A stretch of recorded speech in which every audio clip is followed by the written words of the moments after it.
While there is no denying that a night carrier landing is the most difficult task for a pilot, it is practiced and performed in an environment for which the pilot has had months or years in preparation.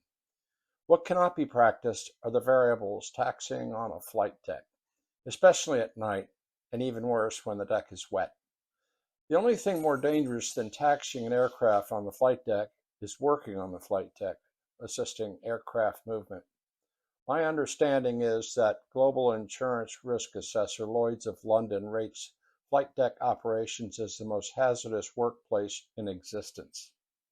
The relationship of aircrew to flight deck personnel is understandably one of immense mutual respect. After trapping and promptly clearing the landing area, a pilot is usually directed forward for a reverse spot, the purpose of which is to position aircraft for a quick turnaround for the next launch. The route up the port side of Cat 2 to the ship's bow can be very tasking at night.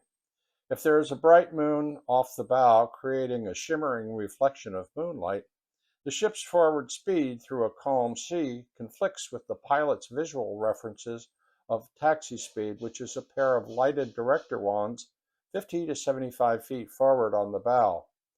Negotiating the visual distractions, arriving at the end of bow Cat 2, a right 90-degree turn must be executed, but made difficult by a greasy, raised Van Zelm track that twin nose wheels seem to prefer sliding forward against off the end of the bow.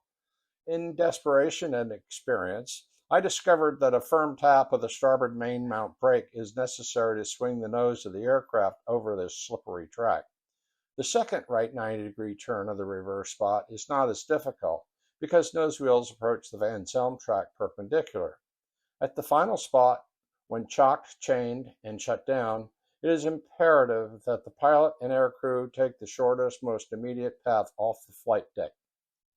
Another harrowing condition that at night is manning up an aircraft that is TOW, tail over the water.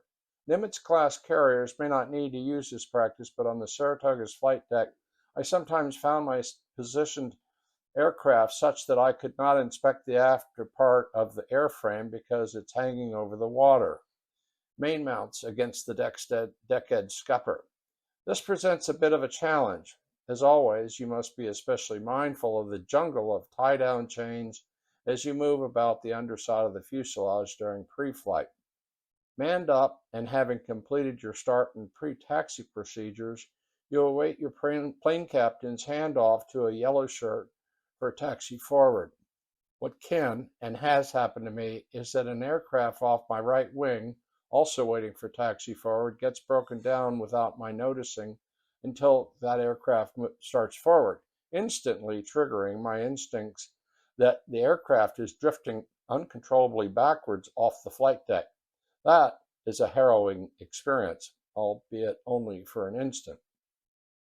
The hazard of flight deck personnel getting caught under a moving tire is ubiquitous. Before I arrived at VF 103, one of our plane captains lost a leg when our aircraft taxied forward and his pant leg cuff got caught under a main mount tire. While it was no fault of the pilot involved, he carried some painful memories of having been complicit in an unfortunate dismemberment. In a launch cycle, propeller aircraft are purposefully launched last so the fewest personnel remain on the flight deck before the recovery launch which follows. There are safety practices evident in these pictures that show the green shirts managing movement of the E2 turboprops, in which you will note how they purposefully hold a D-ring grip when they are working about the aircraft in close proximity to tires and propellers. In our air wing, Phantoms were recovered first in a landing cycle because they are fuel critical. One night, I landed, taxied in accordance with a reverse spot procedure, and shut down to an eerie absence of the usual recovery team. Only the line check chief petty officer. Usually 2 or 3 of our folks are standing by for aircraft status report and turnaround for the next launch. To my shock, I learned that during the previous launch, a blue shirt tending to an E2 turboprop had stumbled into a propeller and was killed instantly. While the deck area had been hosed down, the tie-down pad eyes were welled up with blood. Bathed in red flight deck landing, a heavy aura of death hung over an especially macabre scene.